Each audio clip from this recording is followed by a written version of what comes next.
Welcome to the Paw Print Podcast. My name is Silas Carr, and I'm going to be one of your hosts this year. I'm a senior, sophomore. I'm a sophomore majoring in sports communications. I'm from Charleston, South Carolina, and one of my favorite sports is football. Awesome. My name is Robert Raynor. I'm a senior this year also. I'm actually an economics major, but comm minor, so that's how I'm here. And I'm from Inman, South Carolina, and my favorite sport is probably tennis. I'm Jack. I'm also a senior. I'm an English major, a sports comm minor. Um, I'm from pretty close to you, actually, Robert. I'm from Campobello. Oh, Um, okay, yeah, that's right down the road. yeah, so that's cool. And my favorite sport is probably I played golf in high school for the team, but to watch probably football or baseball. Cool. My name is Shay Simons, and I'm from California, and I am a junior this year, and I'm a management major with a comm minor, and so that's why I'm taking this class. And I played tennis in high school, but I think watching football is the most interesting.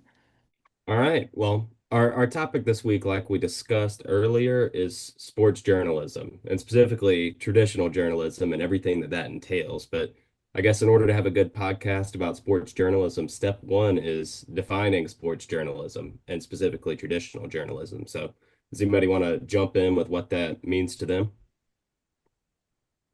I think sports journalism is like covering sporting events and athletes and kind of their stories behind the sport they play and doing different reports on different plays and different athletes and analyzing why people do the things that they do.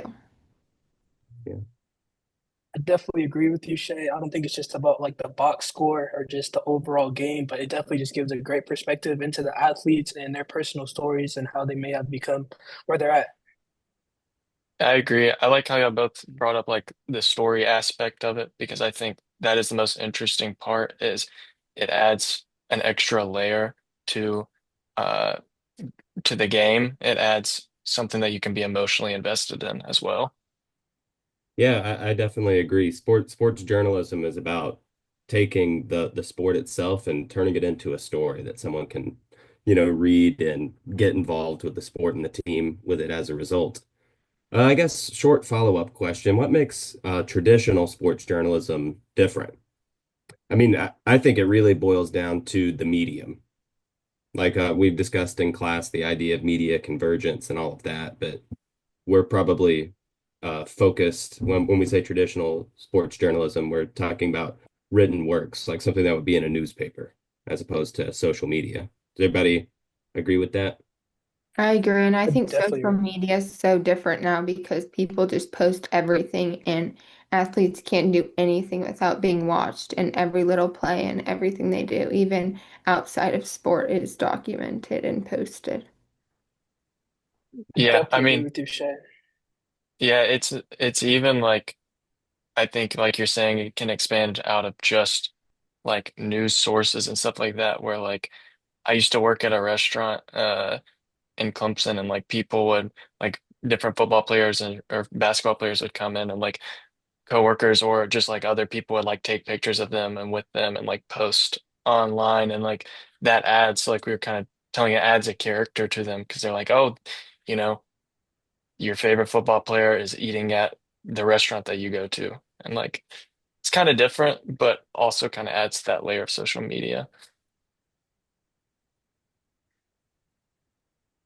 Speaking of sports journalism, what are some of the different techniques that you guys like or have like the biggest impacts on fans? Yeah.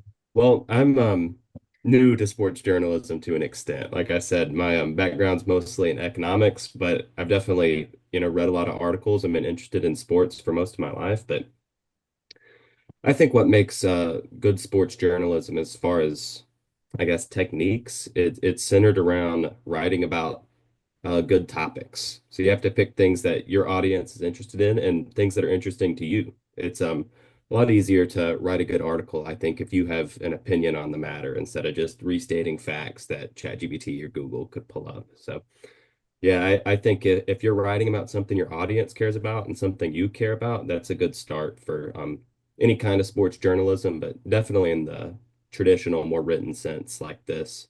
It helps. I agree. I also think when journalists write about athletes' background and how they grew up and how they got to where they are, I think that also helps fans to feel more connected to the team and certain athletes that they like. Yeah, I think my favorite thing is whenever you find like a creator that gets like, especially now with like YouTube, you can find people that get like really niche and specific on certain things. So there's a guy on YouTube that I know whose whole thing is just all he does is post like the storylines and best parts of like different kicks in football, and like that's his whole YouTube channel, and like there's something so interesting about that where like even like 10 years ago, 15 years ago, you wouldn't have like that specific of content. And I think there's just something for everyone now. True.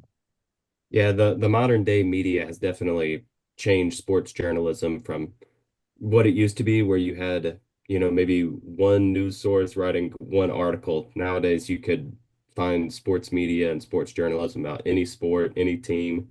It's definitely a lot more diversified. Yeah. Oh, and I was gonna say also on the technique side of things, it's important to keep in mind what something I learned from the textbook was just that there is a right way to write sports journalism, which something a lot of beginners may overlook, but there are media conventions from AP or the Associated Press for how you're supposed to write all this stuff, like where you should list the scores, if you should spell out numbers versus writing the numbers themselves out, and that sort of thing. So, uh, good advice there, I guess, to use the correct techniques to tell the best story possible. Hmm.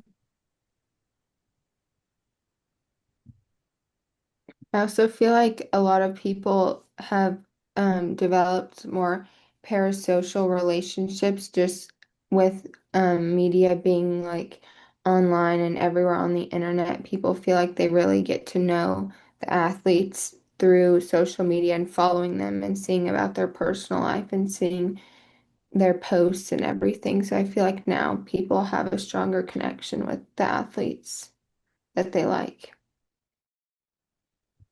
So we've kind of talked about how things have changed pretty quickly, and over the, we talked about kind of more traditional stuff to social media, YouTube, just all these new factors.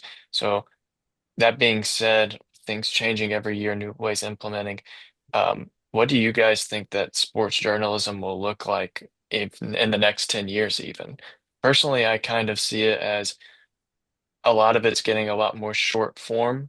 So like you've got Reels, TikTok, um, YouTube Shorts, and all of that is just designed to give you as much information as quickly as possible so that you'll scroll through the next thing and keep you going. Um, so I kind of see it following that trend. What about y'all? I I definitely agree agree. with you. I see technology just becoming more and more prevalent in the sports media world.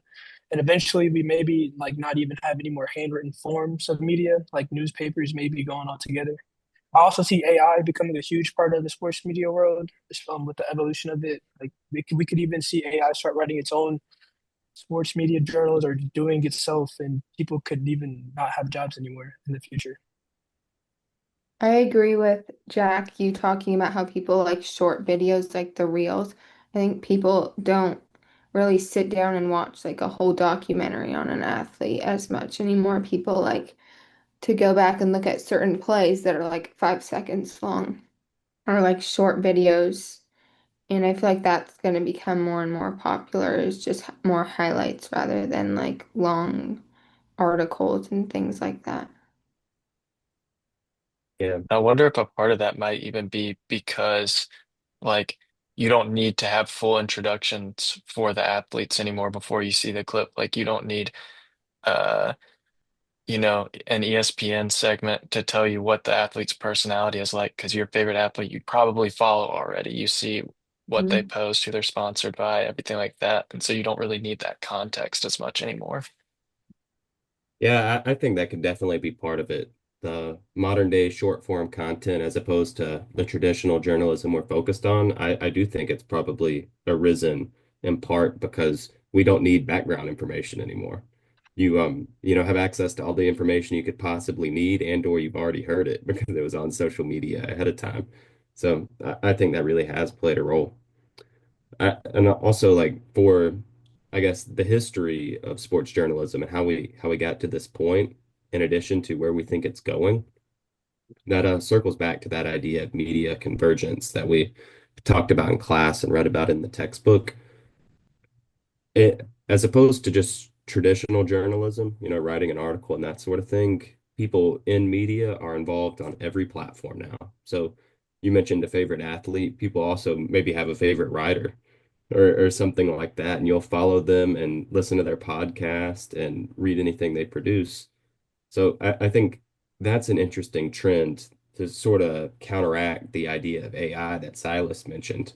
We definitely could see a world where AI writes the stories, but at the same time, through media convergence and things like that, we kind of have a world now where the athletes are famous, but the people who talk about the athletes are too.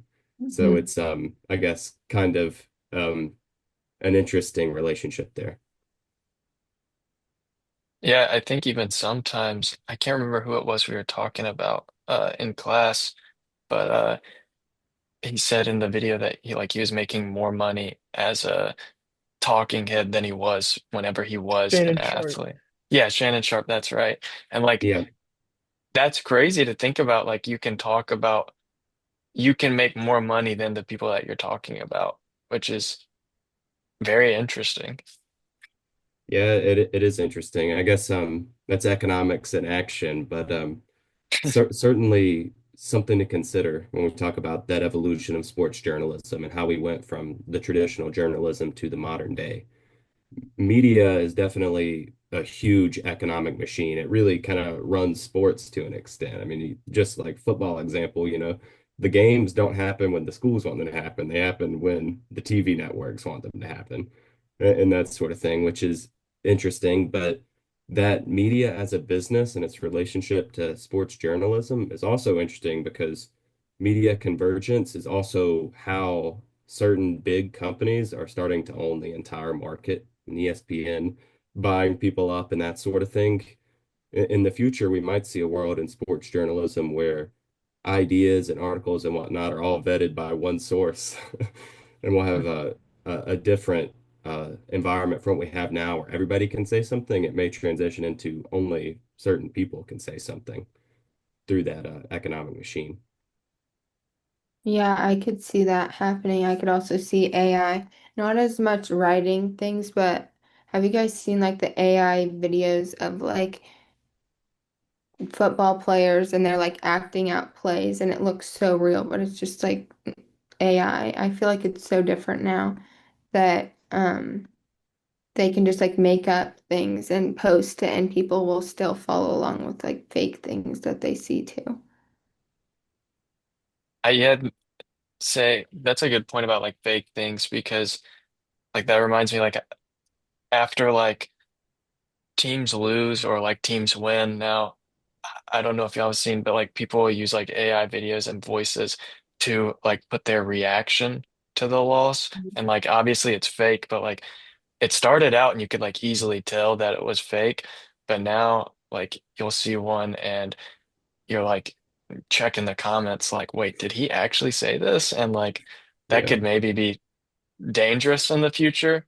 Um, I wonder if we'll ever get to a point where like an organization like the NCAA or something sees that and then like is about to take disciplinary action or something, but then realizes that it's fake. Yeah. Yeah, that's really interesting. And I think it's a good point when we think about the history of traditional journalism, because people are using AI to fake stuff now, but at the same time, people use social media and all these other new tools just to lie about stuff and put a ton of fake stuff out there. I remember prior to the first football game of this season, there were fake rumors coming out on social media that both Cade Klubnik and the LSU quarterback had been injured. None of it was true. And I think that's a really interesting contrast to traditional journalism, where somebody would go to the game, type up an article, we're going to print it on newspaper and throw it on people's porches. That had sort of a different responsibility. Everyone who was involved in it was very invested in sharing the truth, and people who read it believed it to be true. There was no reason to think otherwise. But with the modern climate in sports media, we have very little faith that anything is true, depending on the source. So just an interesting aspect of that evolution.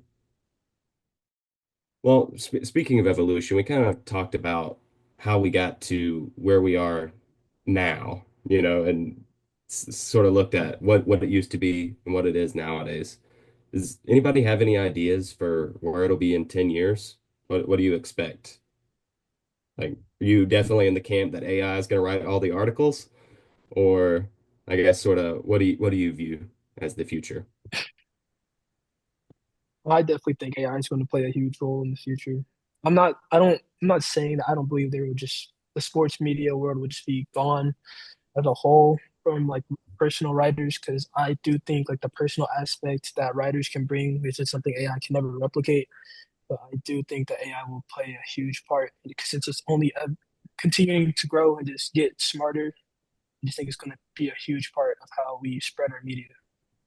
I also think there's going to be a lot more podcasts and people like speaking on different athletic games and stuff like that to also build more attention to like certain areas of sport. I think that's becoming really popular, especially because it's a huge industry now. People are making so much money off of just talking. Yeah, I hope that AI doesn't completely take it over. I think that a lot of the best parts of it is some of the personality that you see bleed through. Um, I think that AI can be very useful in a lot of ways, such as like instead of having to, you know, memorize all these stats or like random things and like have them logged, you can like easily just like have something that can generate that for you and that can save a lot of time. Um, but I hope that it's not used as a replacement of like the personality that you see talking about those stats. Yeah, I definitely agree with all of those points. I think podcasting is on the rise, and we kind of discussed that in class. And interestingly, podcasting, at least at the moment, can't really be done by AI. Like that absolutely is human touch, and maybe that'll kind of be the direction we head in with like print stuff being produced by AI and audio and video being produced by humans, maybe. But the big thing is definitely creativity and what technology will allow for in 10 years. Hard to say, but I hope sports journalism still has some amount of human element in the future. Me too. Yeah. Well, does anybody have any other final thoughts before we conclude this first segment? I don't think so. Segment Yeah, two I think I've adjourned. said all I want to say on traditional journalism. I'm ready to interview. All right, welcome back to the Paw Print Podcast. It's time for our interview segment, and we're really excited today. We have Justin Robertson. I'll let him tell us about himself here in a second, but thank you so much for being with us, and we're really excited to learn from you and hear what you have to say. And yeah, if you could tell us about who you are and your career path and how you got to where you are now, that would be great. Yeah, of course. So, like you said, my name is Justin Robertson. I'm an editorial intern at the Baltimore Ravens in Maryland. So recently accepted that role in May and have been here since then. Prior to this, I was a high school sports reporter for a local paper in Winchester, Virginia. So I was there for about 9 months. And that was after graduating from Clemson in 2024 with a sports communication degree. In terms of just how I got here, since high school, I've kind of always wanted to go into sports media. Just have always loved writing and have loved watching football, basketball, really all the major sports. So that's kind of been my passion for a while. And at Clemson, got a lot of experience, which I can dive into a bit if needed. But was on the student paper, the Tiger, all 4 years there. So got to cover Clemson football, the bowl games, Clemson basketball, March Madness, ACC tournaments, everything that goes into a college athletics program. So just covering that gave me a lot of experience, and got some internships and some freelance opportunities as well in Clemson. So that was kind of my journey here. And yeah, I mean it's been awesome. It's been great. Wouldn't trade it for the world. Awesome. Yeah. Well, how did you first get involved with the Tiger? Yeah, so like I said, I knew since high school really I wanted to get involved in sports media. And I kind of knew wherever school I ended up, I would carve my own path, regardless of, Clemson doesn't have a J school, so there's no journalism school at Clemson. So that was certainly a deciding factor, but ultimately just being on campus, as I'm sure you guys are aware, just as soon as you tour campus, you kind of just fall in love with the place. So New Clemson was the right spot for me. And my freshman year was in 2020, so it was kind of odd because we got delayed a whole month to move in. So I actually joined the Tiger before even stepping foot on campus as a student. So had to apply, interviewed with the editor in chief at the time, and just got on staff and worked my way up from a senior sports reporter as a freshman all the way up to sports editor by the end of my freshman year, and then in my senior year took the leap to associate editor, which is basically just sports editor for all the sections: photography, videography, the forward writing section. So that gave me a lot of experience, but yeah, really just grinding my way up. Like I kind of alluded to, just covering as much as I could. So, as much as I would love to be on the hill during games and, be with my friends, go to tailgates, all of that. Most of the time I was, getting to the stadium 3 hours before kickoff in the press box, just grinding away the whole day Saturday and, just getting that experience at the Tiger and getting leadership experience, getting to teach and mentor younger students throughout my years there, really just gave me a lot to take forward in my professional career now. How different has it been? That's awesome, man. I can't believe you joined the Tiger before you had ever stepped foot on campus. But yeah, your story really shows how hard you have to work to make it in the sports industry. But congratulations on that. Thank you. Yeah, and that's a good point. Sports media, it's not a typical 9 to 5 most days. Especially right now in season, we're working, especially since training camp, we're working 60 to 70 hours a week. And game day is a grind. We have a Monday night football game coming up here this week, and I'll be getting home around 4 a.m. probably, and then I got to get up at 6:30 and do it all over again. But it's a grind that I wouldn't trade for anything. Yeah. Yeah, it's definitely a really rough schedule. Yeah. Well, it can be worth it though. I guess just a grind. Yeah. Well, for our first, I guess, major question or discussion topic, it kind of boils down to this. You mentioned that you knew from when you were in high school that you wanted to pursue sports and pursue journalism and whatnot. And I guess could you just tell us more about how you knew it was for you? Because like you said, it definitely comes with some drawbacks, but I think a lot of people in our class and other people who watch the podcast are maybe thinking about a career like yours, but they're not really sure if they want to go down that road. So yeah, if you could just tell us more about how you knew you wanted to live that life. Yeah, well, I think number one, you have to love sports if you want to go into sports media. And that doesn't mean, you just like to kind of sit on the couch, once a week and turn on the game and you're on your phone half the time. Like you really have to get into the nitty gritty of it and love it. Because it is a lot sometimes, there's, you're dealing with games, you're dealing with practices, interviewing players, talking to sources, all of that. So just knowing that you love sports to begin with, I would say is number one. And number two, I think once I really started to get into it, probably my end of sophomore year into junior year at Clemson, to the point where I would have, the entire Clemson football roster memorized. I would know the depth chart. I would know players' stories. You kind of you fall in love with telling stories, and you fall in love with getting that access as well. it's a cool job. It's a really cool job. Just like right now, like getting to just go out and watch Lamar Jackson practice and know he's one of the greatest quarterbacks of all time. Like it's really cool. You can't really lose sight of that. When you're working these long hours because it's crazy to see that up close and personal. Um, but yeah, I mean, I would just say you gotta love sports. Um, and you really have to have a good work ethic. As simple as that sounds, as I mentioned, like it's not a 9 to 5, and sometimes things pop up. For example, we could sign a player at 9 o'clock at night on a Tuesday, and you might be out to dinner, so you got to have your laptop in your car just in case, stuff like that. So those are the kind of things that you should know going into the industry. But yeah, I mean, in terms of just knowing that it was for me, I think you just kind of have to have that passion. And I don't really know where that comes from necessarily, but I think it's just kind of inherent in some people.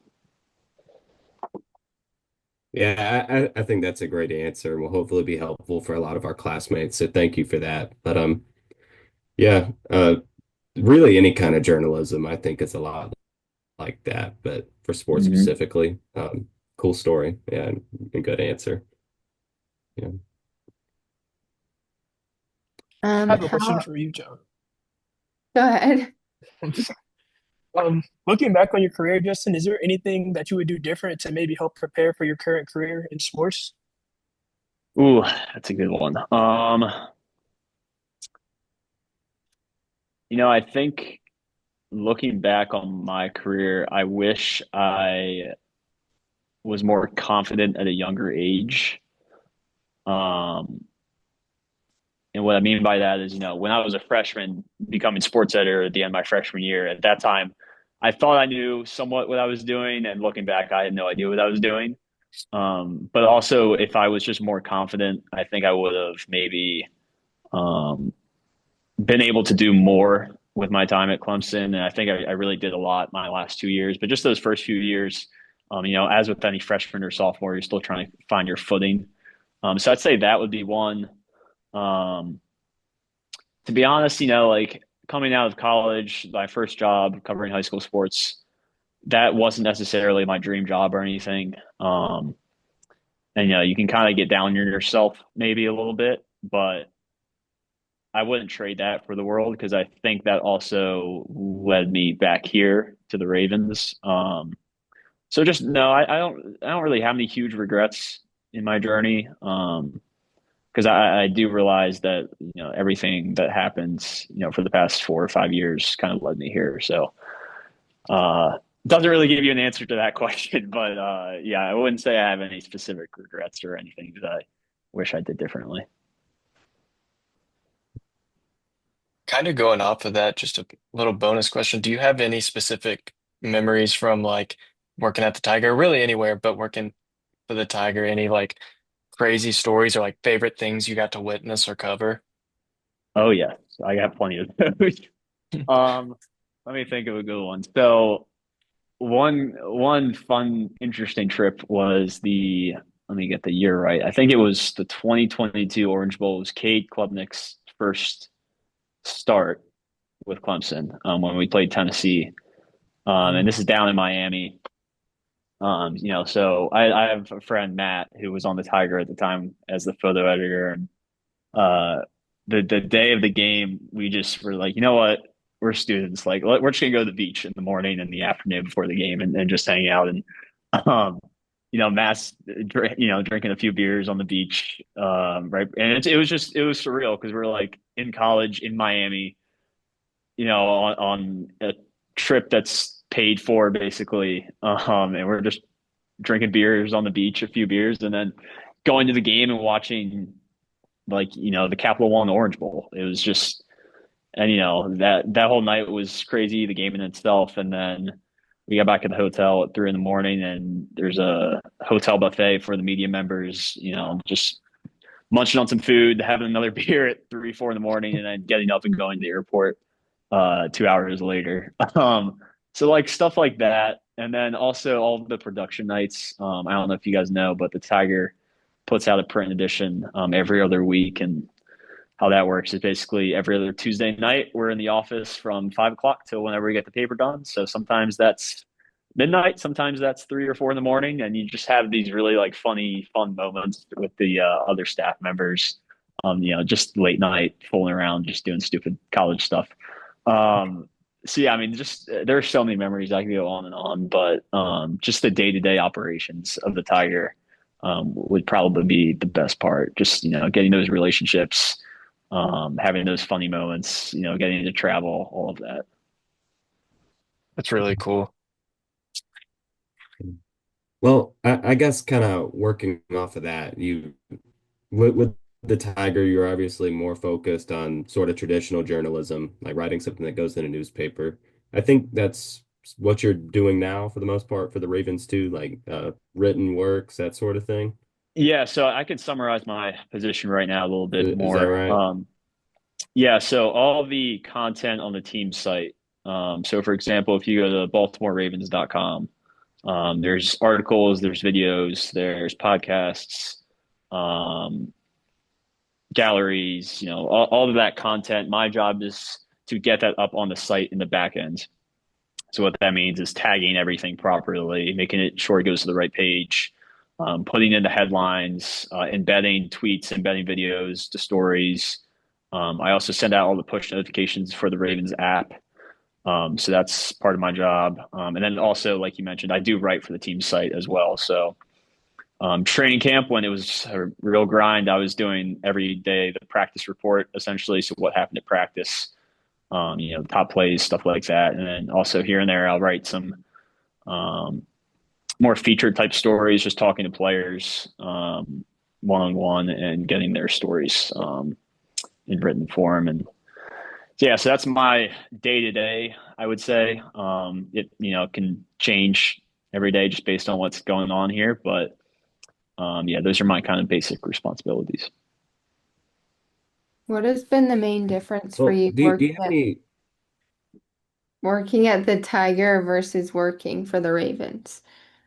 Yeah, it's another good question. I would say the what's cool about the Tiger was that everybody was just trying to figure it out on their own. We were all college students, and we were all just trying to like carve our own path and learn, and we're all learning on the fly there, which is really cool to be part of that journey, both individually and as a group. Here, what's cool about this place is you have the top of the top end people, and they work their asses off, and they put out some amazing content. I mean, you can look at the Ravens digital media, the social media, the website, like just looking around the league, we're, if not top three, I mean, we're best of the best. Like that's no doubt in my mind. And that's just because of the people that work here. So just getting a front row seat to that, I'd say that's one of the differences, just the experience we have here. We have people who have been here 30 years since the franchise started. And then you have all these really talented video editing people and PR and Ryan and Cliff who work with me on the editorial side. I mean, they're great too. So just the talent that we have here, just on the business and digital media side, let alone the team itself, is pretty. It's crazy to be a part of, and it's truly a blessing to be a part of.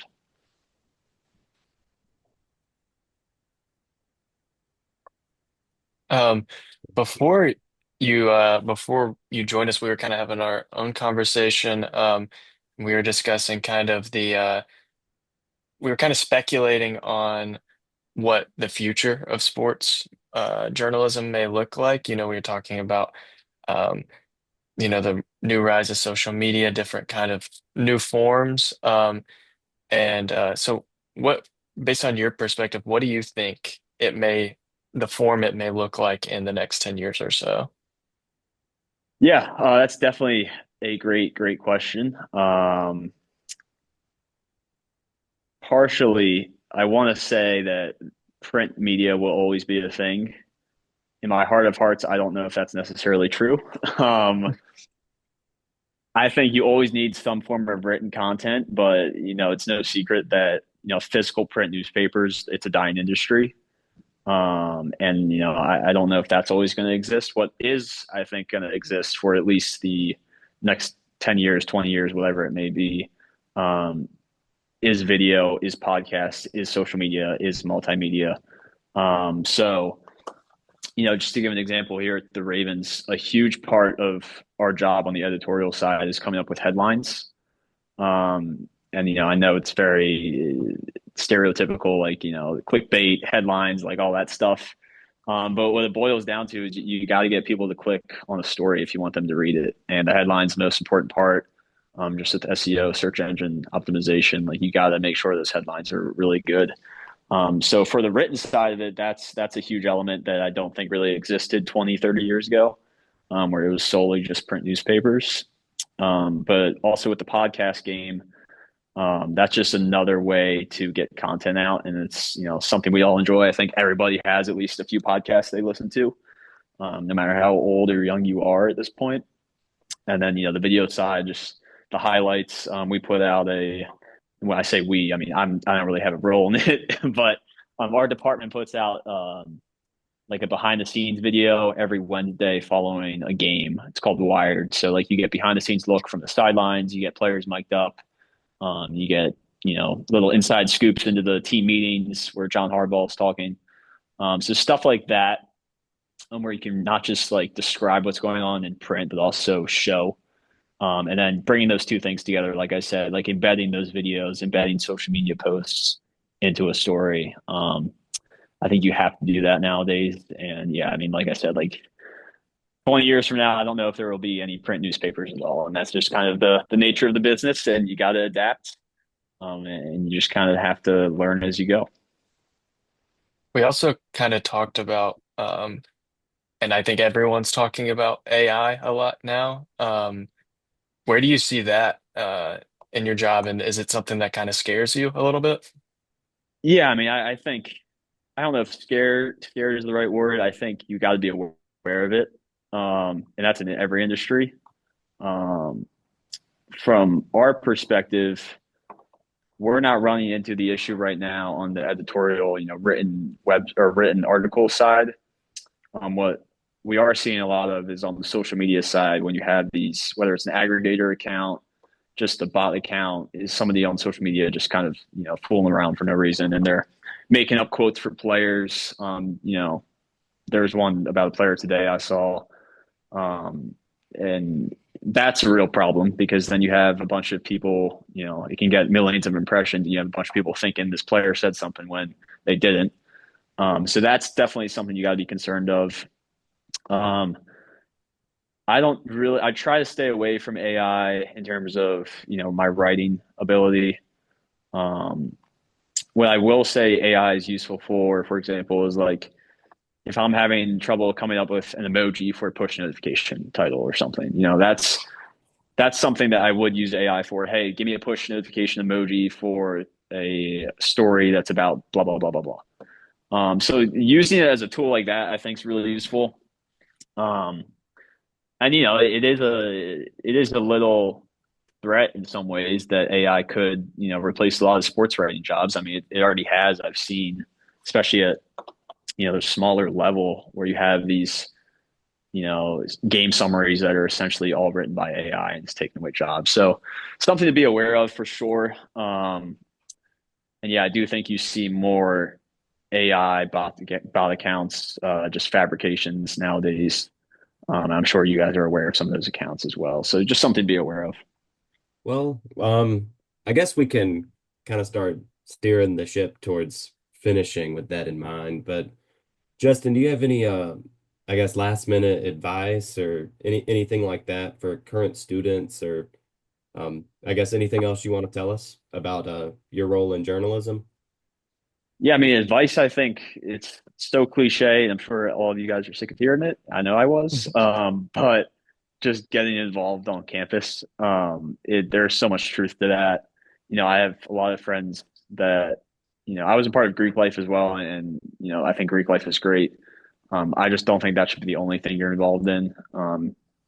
I think you got to find ways to get involved. There's so many great clubs, organizations, not just on campus, but around campus, whether that's co-oping, whatever. just getting experience while you're at school is huge. And then also, and this goes back to an earlier question, but maybe something I wish I did more of was reaching out to professionals in the industry. Um, they truly do want to help college students, and that's something definitely to take advantage of. But yeah, I mean, in terms of sports media, it's a great gig. Takes a lot of hard work. The hours, like I said, can fluctuate. But if you really want to go for it, I could not recommend it more. It's awesome. It's a great experience. And yeah, shout out Sam. I know you're probably listening to this, grading this group's podcast. So shout out to you. Also to have those great professors around you is always a good thing. So yeah, I mean, I would just say go for it if you want to do it. Super awesome. Could not ask for anything more. Do you have a favorite moment or something that you've covered on the Ravens so far? Oh, so far. It's tough. Only 2 weeks into the season, I have a feeling we're gonna get some pretty incredible moments down the line. And I'm only covering the home games in person. The away games I cover remotely. So like week 1, for example, in Buffalo, I wasn't in person for that, but covering that was pretty cool, even from home. But I would just say training camp, just watching Lamar, Derrick Henry, Kyle Hamilton in person, and like seeing truly like how they operate on the field is pretty incredible. That's awesome. What's it like being able to interview those guys? Do you ever get starstruck? Oddly enough, no, not anymore. I think my first few years at Clemson, I did. Maybe even my junior and senior year a little bit, but no, I mean, to be honest, I think you just have to look at it like they're just people doing a job. And while they have super cool jobs and they're really, really good at what they do, they're just people at the end of the day. So that's kind of how I approach it. But yeah, no, there are times where I look around and I'm like, wow, like there's Lamar, there's Kyle Hamilton, there's Roquan Smith, like just these, some of them are going to go into the Hall of Fame. Some of them already pretty much are guaranteed to go into the Hall of Fame, and you're just kind of watching greatness. So you do appreciate it, but I try not to get starstruck, I would say. Yeah. Well, I guess if no one else has any other questions, we can Thank you so much for coming yeah. on our podcast. It was great talking to Thank you. you. Yes. Of course. Yeah, I remember doing this assignment a few years ago. So I know it's hard to get a whole group together at the same time. So I appreciate you guys working around my schedule as well.